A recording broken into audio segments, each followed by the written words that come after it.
all beamy work in HR. Everyone smiles when they see me. Nobody actually trusts me. Fair, honestly.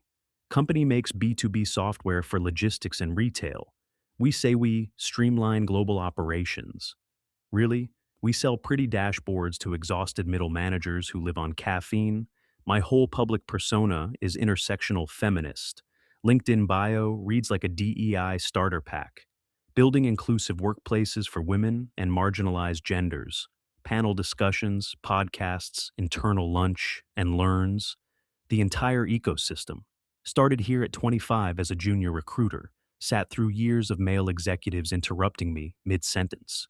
Heard culture fit used as code to pass on women over and over. Promised myself I'd never do that once I had leverage.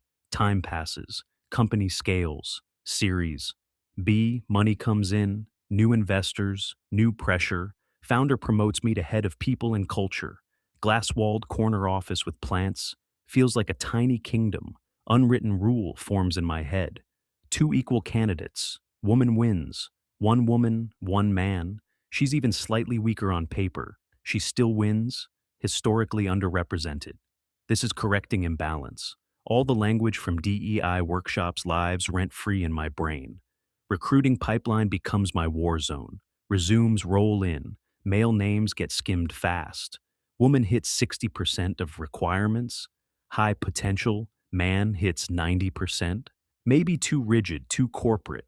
Calendar says Monday, final interview, sales director role. This one matters. We've been bleeding deals for months. Need someone ruthless enough to close enterprise contracts. Already interviewed 4 women. One internal option too. None are perfect, but people can grow. CEO Mark is quietly panicking. Burn rate creeping up. Investors asking why revenue curve's still flat. He says we need someone uncomfortably senior. I hear another pushy guy. Smile politely and say, we should prioritize leadership potential in women.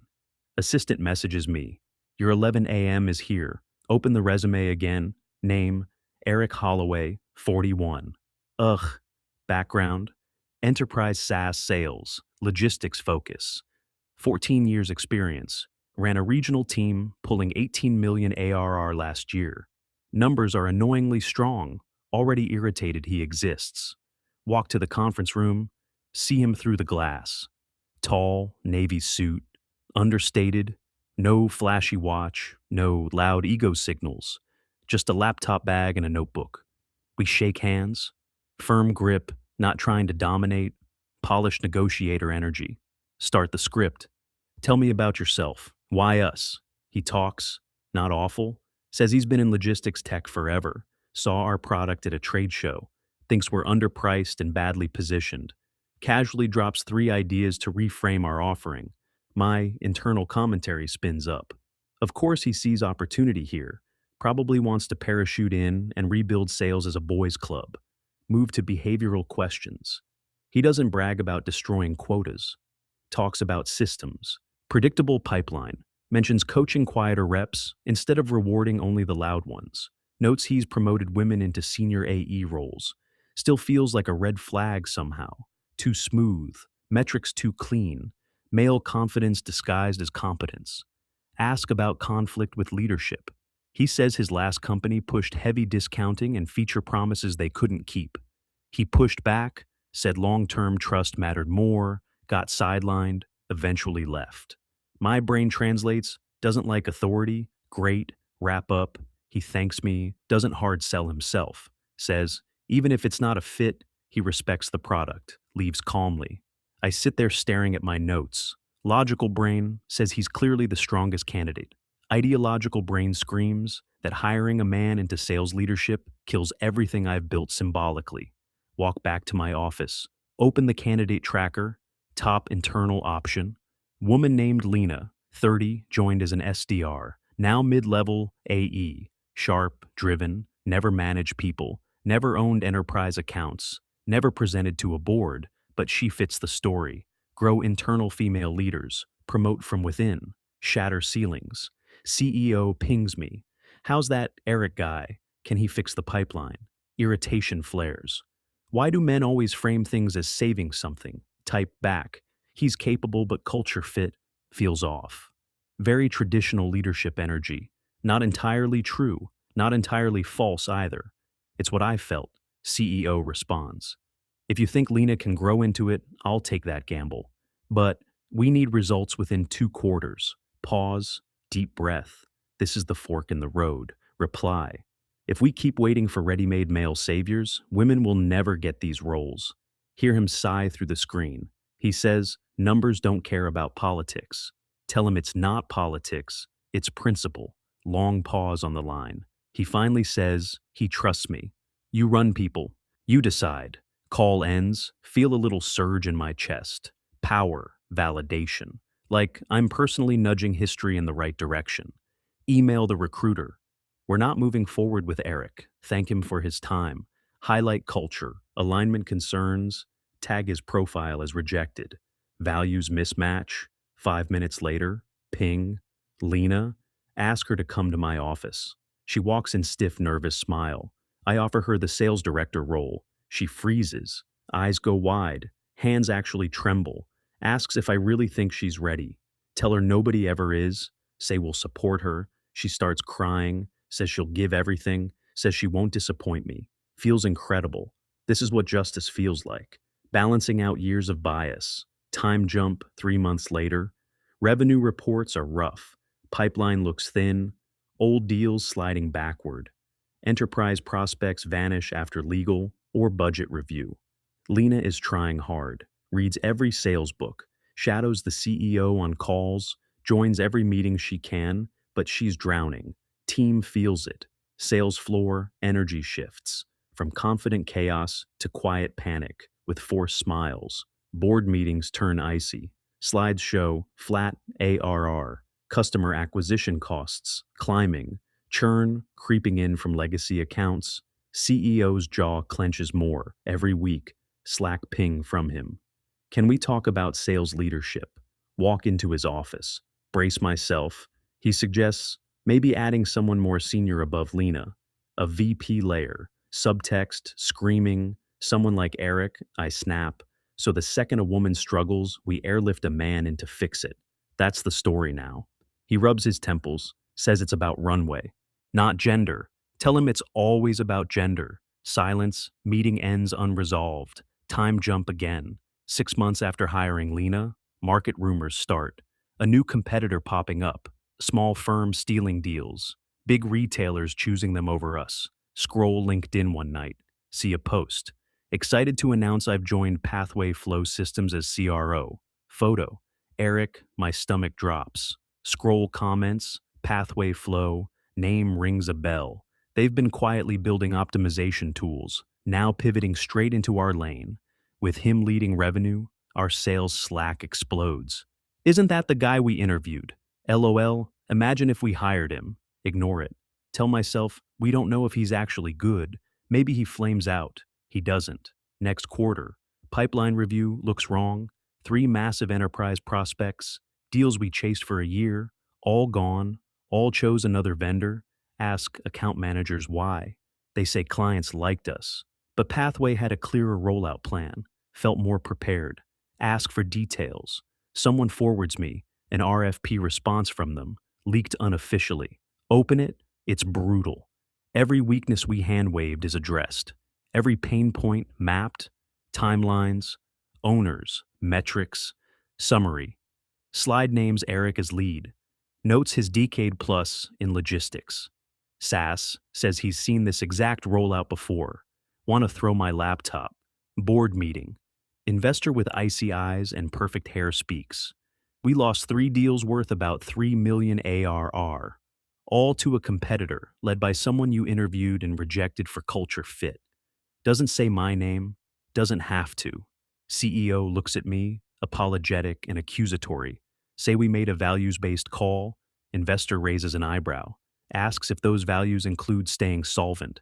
Leaves shaking. Furious at him. Furious at CEO. Furious at Eric. Furious at myself. Can't admit that last one yet. Coffee with my closest work friend, Anna from Product. It's event nonstop. Say he's just another guy writing. The system. If he was so great, why did his last company push him out? Anna stirs her drink, doesn't look convinced, says maybe they were idiots, our loss, that hits wrong. Ask if she thinks we should have hired him instead of Lena. She hesitates, says quietly, maybe we should have hired whoever was best. Feels stabbed. Change the subject. LinkedIn keeps mocking me. Pathway announcing partnerships. Photos at client HQs. Quotes from supply chain execs. They just understood our reality. Guess who's tagged every time? Eric, our Slack turns into a panic room, sales whining about lost deals, customer success, warning upsells are dying, finance messaging me about headcount optimization, month 10 after Lena's promotion, CEO pulls me into a meeting with investors. Room feels heavier than usual. Same investor, flat voice. We need to cut burn. That means reducing headcount. Asks me to work with the CEO on a restructure. My stomach drops. You want me to fire people? He nods. You run people. Metallic taste in my mouth. The irony is almost funny. Next 2 weeks disappear into spreadsheets. Names turn into rows. Humans become FTEs and salaries. An Excel sheet of quiet horror. Notice something uncomfortable. Most expensive teams, sales, underperforming, people and culture, me, my DEI programs, my workshops. CEO tries to shield me at first, says we need culture leadership. Investors push back, can't justify a full-time head of people right now. While I'm drafting layoff scripts, I feel my own floor start to crack. 2 a.m. one night, still in the office, scrolling old hiring files. See Eric's resume, rejected culture fit issues, shame hits like a wave, reread my interview notes, excellent experience, structured thinker, might be too top down for our collaborative environment. See CEO's note underneath. If Elena's unsure, I trust her call. That line hurts the most. Layoff day arrives. Small room. Repeat practice sentences about market conditions. Some cry, some stare through me, some shrug and say they expected it. After the last person leaves, CEO asks me to stay behind. He looks wrecked, like he aged years and months. Says the board wants a leaner org going forward. I already know. He keeps talking anyway. They think HR can be outsourced. Keep recruiting external culture roles under his scope. There it is. My own script turned on me. Sit there, hands numb, ask if this is his decision or theirs. He looks down, asks if it matters. Shortest answer, also the truest, gets severance, lawyer reviews it, it's fair. Even my exit is compliant. Time jump. 6 months later, job market is brutal for senior HR. LinkedIn flooded with posts. Due to macro conditions, we let go of our people team. Attend virtual HR summits. Everyone talking about doing more with less. HR proving ROI. Translation. Why do you exist? Bank balance shrinking. Start applying to roles I dismissed before. Interviews. No offers. Then a recruiter messages me, head of people role at Pathway Flow Systems. Interested? Stare at screen. That's them. Eric's company. The one that gutted us. First instinct. Absolutely not. Second instinct. Rent still exists. Ask if they know I worked at their competitor. She says yes. They see it as a plus. Industry context. Agree to an intro call. Tell myself I'm detached. Totally professional. Zoom with their COO. Different energy. Calm. Methodical. Says they're scaling fast. Admits they've been scrappy with people. Opus. Need someone to build real processes. Says they want sustainable culture, not growth at any cost. Sounds like my old slide decks. Next stage. Meet leadership team, including CRO. Walk into their office conference room, see him at the table. He recognizes me instantly, stands up, smiles, not smug, just human. We shake hands again, feels like a time loop, glitch. He says it's good to see me again, under different circumstances. Want the floor to swallow me. Panel interview, questions about HR strategy, fair processes, balancing performance and well-being, my usual talking points. Except now, they feel hollow. Last strategy drove a company into a wall. Then Eric asks his question. Quiet, precise. How do you make sure your personal beliefs don't blind you to the best talent? Regardless of gender. Room goes silent. All eyes on me. Feels like the universe unmuted my conscience, could lie, could give a clean answer about frameworks and guardrails. Brain reaches for the old script, mouth refuses to cooperate. Instead, I hear myself say it, in my last job. My beliefs blinded me, heart thumping in my ears. Words don't stop. I rejected someone who was obviously the strongest candidate because I didn't want another man in leadership. I promoted a woman with less experience instead. We lost deals, we lost ground. Eventually, we had layoffs, including me. Everyone knows exactly who I mean. Don't need to say his name. Confession just hangs there. Daniel's face is neutral. I keep going. I told myself I was fixing systemic bias, but really I stacked new bias on top of old ones and called it justice to sleep at night. Nobody interrupts, so I answer his question. I say I'd build systems that force evidence, structured scoring, clear criteria, mixed panels, and I'd want someone empowered to check me when I drift from data into ideology. COO nods slowly. Another exec writes something down. Daniel studies me for a second, then looks back at his notes. Interview ends. They say they'll follow up. Leave the building feeling like I just did unpaid therapy. Spend a week refreshing my inbox. Pulse jumps every time their name appears. Finally, an email. Subject line. Decision. Open it with shaky hands. Thank you for your time and honesty. After careful consideration, we're moving forward with another candidate. Stare at the screen. Another candidate, gut sinks. Then notice more text. Not an easy decision. Your expertise is clear. But at our stage, we need someone who's built HR from scratch in very small orgs. Your background is later stage. Hope our paths cross again. Brain asks if this is karma, or fairness, or both. Then see a second email from Daniel. Subject, off the record. Open it. He says he asked to send this separately. Says he pushed for me seriously. Says I'm good at my job. Says the decision wasn't about the past. It was about fit right now. Then he says something else, that when I rejected him before, it hurt.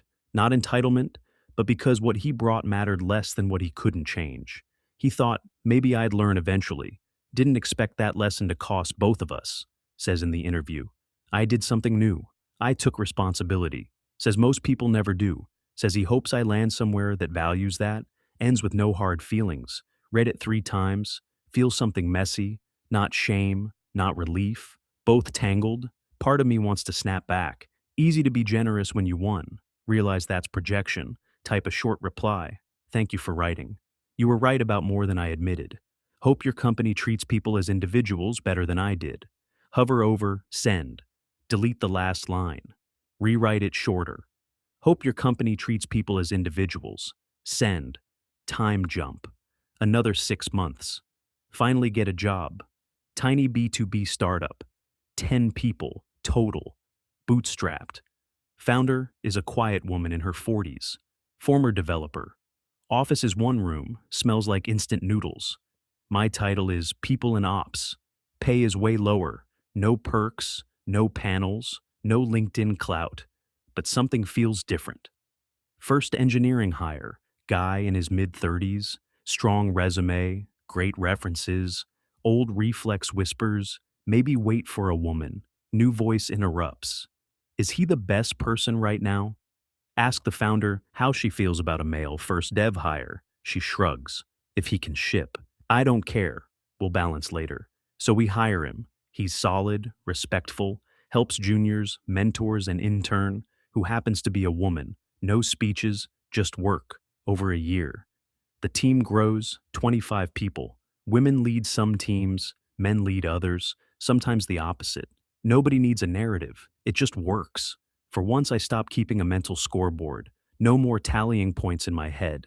Instead, I build systems that don't see gender, scorecards, panel interviews, structured feedback, salary bands, everything visible, everything boring. Sometimes candidates ask about our stance on diversity. Old me would launch into a TED Talk. New me says, we'll treat you fairly as an individual. If we mess up, call us on it and we'll fix it. Short answer, less impressive, way scarier, way more honest. One night, scrolling LinkedIn, see a post from Pathway Flow, Proud to announce our new head of people. Photo of a woman I don't recognize. Caption says she helped build fair and transparent processes.